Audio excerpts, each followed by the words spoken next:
โอ้โห1,199 เหรียญซึ่งแม่งใช้1,200ในการแลกกูยกนิ้วให้เลยอ่ะไม่ใช่นิ้วโป้งนะไอ้สัตว์คือกูต้องเสียอีก25 เพชรเพื่อมึงแค่เหรียญเดียวเนี่ยนะคือจริงมันมีโอกาสดรอปเหรียญจากตรงนี้อยู่ครับ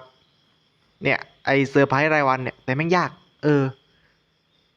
ผมก็กลัวว่าตัวเองเนี่ยจะเก็บเหรียญเอาไว้ยาวเกินจนกิจกรรมหมดกลัวจะเป็นอย่างนั้นก็เลยแบบต้องเลขพรุ่งนี้แหละเซ็งว่ะแม่งใครเป็นคอมเมนต์บอกมาได้แต่เห็นหลายคนเป็นอยู่นะในกลุ่มเห็นโพสต์กันอยู่บางคนขาด2 เหรียญบางคนก็ขาดเหรียญเดียวแบบผมนี่แหละโคตรน่าเสียดายเลยแต่ไม่เป็นไรครับการสุ่มตู้กับนารูโตะในครั้งนี้ถือว่าผมคุ้มมากเพราะได้ทั้งคาคาชิแล้วก็ซาสึเกะจากการแลกด้วยคุ้ม